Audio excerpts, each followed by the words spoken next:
Magandang araw po sa inyong lahat. Sana ay nasa mabuti kayong kalagayan, tayo na't simulan na natin ang kwento ni Vlad ng Sora. Nagsimula ang eksena nang umupo si Count Vitskaya at tahimik na nakinig habang nagbibigay ng ulat ang kapitan ng mga gwardiya. Ayon sa kapitan, may katiyakan silang si Vlad ay isang miyembro ng Dragon Killer Knights.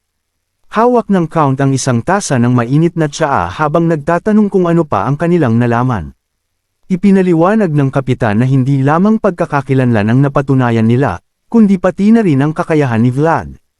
Sa katunayan, sa lahat ng natitirang kabalyero, wala ni isa ang kayang tumapat sa kanya. Saglit na napahinto ang Count. Sumimsam siya ng tsaa bago nagsalita. Tinanong nito kung ganun ba daw ito kalakas, tila hindi makapaniwala ang Count sa kanyang narinig. Ipinaliwanag pa ng kapitan na 5 na kalaban ni Vlad, 3 sa kanila ay hindi na kayang magpatuloy sa misyon.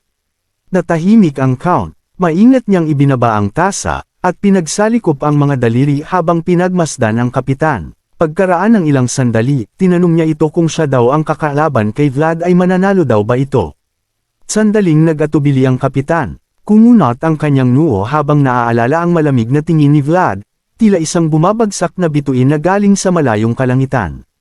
Naalala nito ang eksena sa lugar ng pagsasanay.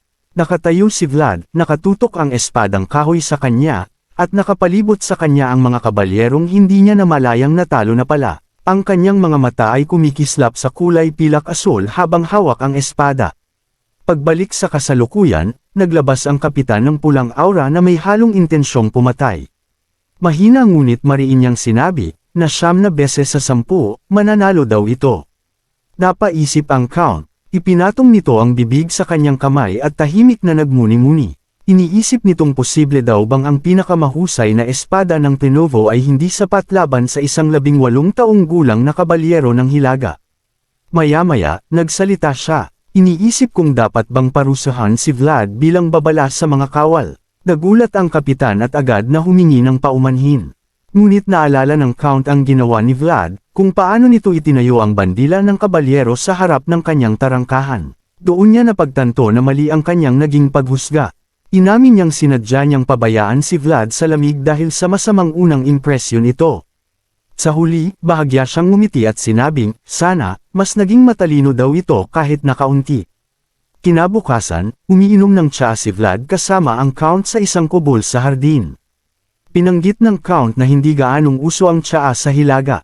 Sumang-ayon naman si Vlad at sinabing, sa kanilang lugar daw ay mas pinipili raw nila ang alak kaysa pinakuloang dahon. Ipinakilala ng Count ang tsaa bilang produkto ng mga elf, kinukuha mula sa silangang kagubatan at pinoproseso ng espesyal, dagdag pa nito, na isa ito sa pangunahing negosyo ng kanyang teritoryo, at lubos itong hinahangaan ng mga maharlika sa gitnang rehiyon. May mga usap-usapan pa raw na kaya nitong pahabain ang buhay ng isang tao kaya itinuturing itong kasing halaga ng ginto. Napaisip ng sandali si Vlad, tinanong ni Vlad kung totoo daw ba iyon. Sumagot ang Count na hindi siya sigurado, ngunit tiyak daw na mabuti ito sa katawan, lalo na sa ubo. Sa sandaling iyon, napaisip si Vlad. Naalala niya si Lord Joseph, ang lihim nitong pag-ubo na pilit itinatago sa iba. Tahimik nitong naisip na baka makatulong ang tsaa sa kanya. Napansin ng Count ang pananahimik ni Vlad, ngunit hindi na siya nagsalita pa. Maya-maya, tinanong ng Count kung gusto daw nitong magtabi ng tsaa. Nagtaka si Vlad, ngunit napansin niyang tila hindi siya pwedeng tumanggi. Ngumiti ang Count at inamin na may kapalit. Ang kanyang kabaitan, inilahad niya ang problema, may isang tao na umaatake sa kanilang mga caravan. Tinanong ni Vlad kung iisa lang daw ba ang kalaban. Umiling ang Count, lahat ng ipinadala nilang bantay ay natalo. Napaisip si Vlad, kahit hindi daw ito kasing lakas ng Elite Knights, hindi daw basta-basta ang mga kabalyero ng Count. Tinanong niya kung bakit siya ang napili nito. Sumagot naman ang Count na kilala na raw si Vlad sa Hilaga, at naniniwala siyang sapat ang kanyang kakayahan upang magampanan ang misyon. Pagkatapos magsalita, naglagay ang Count ng supot ng ginto sa mesa, sinabi nitong, mahusay daw siyang magbayad, at may dagdag pa daw itong gantimpala kung magtatagumpay si Vlad sa kanyang misyon. Tinitigan ni Vlad ang ginto, saka nagsalita. Sinabi niyang mahirap daw itong gawin na mag-isa. Sumang-ayon naman ang Count, kahit daw mapaalis lang pansamantala ang kalaban ay sapat na saad ng Count. Sa isip ng Count, minamaliit niya si Vlad. Para sa kanya, pansamantalang solusyon lamang ito habang hindi pa dumarating yung talagang sikat na kabalyero. Ngunit humiling pa si Vlad ng isa pang bagay. Bukod sa ginto, nais nitong makapasok sa kagubatan ng mga elf. Tuloy pa nito, na bilang isang manlalakbay na kabalyero, gusto ni Vlad na makita ang malawak na mundo ng mga elf at makahingi ng tsaa para sa ubo.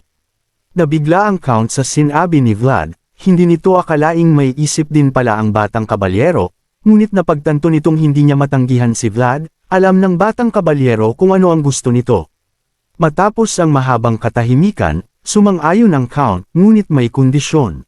Hindi pa ito matapos magsalita, ay pinutol ito ni Vlad. Mariing sinabi ni Vlad na lulutasin niya ang problema ng Count. Lumipas ang ilang oras. Sa isang gabi, sinalakay na naman ang isang karwahe. Isang lalaki ang nagtatago sa ilalim nito habang ang mga bantay ay nakahandusay na sa lupa. Isang mamamatay tao ang lumapit at nagtanong kung may dalang gamit ng elf ang karwahe. Sa takot, umamin ang lalaki. Ilang sandali lang binuksan nito ang karwahe, pagkatapos ay itinulak ang karwahe sa bangin. Kinabukasan, naglakbay si Vlad kasama ang kanyang grupo, nagreklamo si Stefan, napagtanto nito kung bakit siya isinama ni Vlad para sa trabahong ito.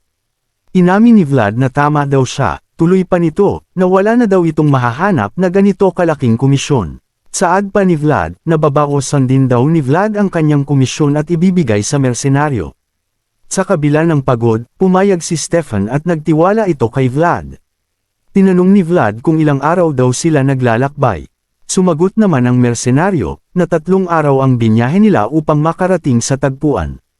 Napaisip si Vlad, na sa 3 araw daw na iyon ay makakakita na ito ng elves, at tanging sila lang daw ang makakasagot sa kung ano ang nakapaloob sa gintong kristal. Habang papalapit, nakita nila ang isang bahay sa loob ng gubat, ang lugar ng kalakalan. Sinabi ng isang tagabantay, na dito lang daw muna sila at marahil ay dumating na rin daw ang mga elves na hahateran nila ng kargamento. Sumang-ayon naman si Vlad at hinayaan na sila na lang ang baalang makipagkita sa mga elves. Napansin ni Gerta ang sitwasyon at halatang ayaw daw silang isali sa pakikipagkita sa mga elves. Ngunit nanatili siyang kalmado. Sinabi nito, na magpahinga na lang daw si Gerta habang andyan pa sila sa lugar ng mga elves, dahil wala nang mas ligtas pa sa lugar na ito. Umiga si Vlad sa ibabaw ng karwahe at nagpahinga. Napaisip ito, na minsan lang daw ang pagkakataong ito at hindi din daw nila ito mararanasan sa hilaga. Habang nagpapahinga, ay may isang babaeng elf ang nakabantay kay Vlad, nakaramdam ito ng kakaiba sa batang kabalyero. Pinagmamasdan niya si Vlad, na mahimbing na natutulog sa ibabaw ng karwahe. Samantala, sa bahay kalakal, tahimik ang paligid at walang tao sa labas. Sa loob, isang bantay ni Count ang naglagay ng maliit na kahon ng ginto sa mesa. Sinabi niya sa kinatawan ng mga elves na iyon pa lamang ang kaya nilang bayaran sa ngayon. Nanlisik ang mga mata ng kinatawan ng elves sa galit. Mariin niyang sinabi na hindi iyon ang kanilang napagkasunduan. Pinagpawisan ang bantay at nagsimulang magpaliwanag, ngunit agad siyang pinutol ng kinatawan ng elves. Ipinaliwanag ng kinatawan ng elves na ang paggawa ng tsaa mula sa mga dahon na may toxin ay napakahirap. Hindi ito kayang gawin ng 1 o 2 tao lamang. Pinagpawisan ang bantay at agad na umamin na alam nila iyon. Tinawag niya ang kausap bilang Lord Var-Adis at sinubukang ipagpatuloy ang paliwanag, ngunit muli siyang pinutol. Sinabi ni Lord Var-Adis na alam na niya ang lahat. Pinanggit niya na hinaharang ng isang mandar-ambong ang ruta ng kalakalan. Dahil dito, napilitan ang bantay na umamin. Napagtanto niyang maaaring tuluyang masira ang negosasyon. Nabuo ang isang mabigat na katahimikan sa pagitan nila. Pagkaraan ng ilang sandali, nagtanong si Lord Var-Adis kung mabenta ba ang kanilang tsaa. Mabilis namang sumagot ang bantay na oo. Idinagdag niya na kung mabibigyan lamang sila ng kaunting panahon ay makakabayad sila ng buo. Hindi naman agad sumagot si Lord Var-Adis. Sa halip, nagtanong siya kung paano tinatanggap ang tsaa sa ibang rehiyon tuloy pa nito, na nais niyang malaman kung patok din ba ito sa labas ng sentral na lugar. Sumagot ang bantay na dahil patok ito sa mga maharlika, tiyak na magugustuhan din ito ng iba. Ganito raw talaga kumalat ang uso. Dahil dito, bahagyang dumilim ang mukha ni Lord Var-Adis. Sinabi nito na kung ganoon, Maaaring gustuhin din daw ito ng ibang Panginoon na direktang makipagkalakalan sa kanila. Napatigil ang bantay. Nauutal siyang sumagot, ngunit hindi na siya pinatapos. Sa isang matalas na tingin, binalaan siya ni Lord Var-Adis. Sinabi niyang ito na ang kanyang huling pagkakataon. Agad namang sumang-ayon ang bantay at nangakong ihahanda ang natitirang bayad sa lalong madaling panahon. Pagkatapos, bahagyang ikaniling ni Lord Var-Adis ang kanyang ulo at nagtanong tungkol sa ibang bagay. Tumingin siya sa labas at nagtanong kung sino ang taong kasama nila. Naguluhan ang bantay at nagtanong kung sino daw ang tinutukoy nito.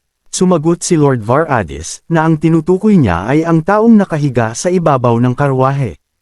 Nagulat ang bantay sa kanyang narinig, hindi nito maintindihan kung paano niya iyon nakita mula sa loob ng maliit na bahay. Sa sandaling iyon, isang puting 5 sulok na bituin ang lumitaw sa loob ng paningin ni Lord Var-Adis, at unti-unting gumalaw ang maputing pilak na enerhiya sa kanyang harapan. Tahimik niyang sinabi na kakaiba ang presensyang iyon, hindi daw pamilyar, ngunit parang may kakaibang koneksyon. Habang tumatagal ang kanyang pagmamasid, lalo siyang natahimik. Kalaunan, sinabi niyang tatawagan nila ang taong iyon at aalukan ng tsaa. Nagduda ang bantay, ngunit sumunod na lamang ito sa utos ng elves. Sa labas, mahimbing pa ring natutulog si Vlad. Isang gininto ang dahon ang marahang bumagsak at lumikha ng banayad na alon ng enerhiya. Sa parehong sandali, biglang nagising si Vlad. Pagmulat ng kanyang mga mata, ay napansin nitong nasa isang malawak at familiar na lugar ito at parang naliligo ito sa liwanag ng dapit hapon. Napaisip ito kung nasaan siya. Inisip niyang baka panaginip ito, ngunit agad niyang itinanggi. Masyado daw itong malinaw para maging panaginip lamang. Tinitigan niya ang ginintuang palayan na tila sumasayaw sa paligid, at lalo siyang nalito. Bigla siyang nakaramdam ng kakaiba. Napalingon si Vlad sa likuran, at doon niya nakita ang isang napakalaking halamang jade, na naglalabas ng maliwanag na ginintuang enerhiya. Maraming bulaklak ang namumukadkad dito. Isa sa mga bulaklak ang nahulog at lumutang sa hangin. Habang papalapit ito, unti-unti itong naging isang ginintoang paro-paro. Lumipad ito at marahang damapo sa harap ng mukha ni Vlad. Halos hindi siya gumalaw. Natigilan siya sa takot at gulat.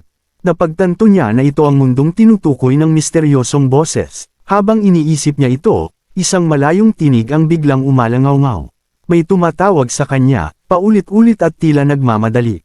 Paglipad ng paro-paro palayo, biglang bumalik sa realidad si Vlad. Ang tumatawag pala sa kanya ay si Gerta, paulit-ulit nitong tinatawag ang pangalan niya. Pagmulat nito, ay ang unang bumungad sa kanya ay isang pares ng malinaw na kahel na mga mata, isang diwatang babae ang nakapatong sa kanya, at nakasandal ang 2 kamay sa bubong ng karwahe habang nakatitig ng diretsyo kay Vlad. Sa ibaba, natulala ang mga kasama niya sa kanilang nasaksihan. Hindi makapaniwala si Vlad sa kanyang nakikita. Hindi naman lumayo ang diwata. Sa halip, itinuro niya ang dibdib ni Vlad, pagkatapos ang batong jade sa kanyang espada, at saka ang kanyang ilong. Ipinapahiwatig niya na may iisang bagay na nag-uugnay sa lahat ng iyon. Sa paningin ni Vlad, ang buong anyo ng diwata ay nababalutan ng ginintoang liwanag, habang ang ginintoang paro-paro ay patuloy na lumilipad sa hangin sa kanilang paligid. At dito nagtatapos ang ating kwento. At kung nagustuhan nyo ito sanay mag-iwan kayo ng like, at mag-subscribe na din kayo dahil malaking tulong na ito sa ating channel. Hanggang sa muli.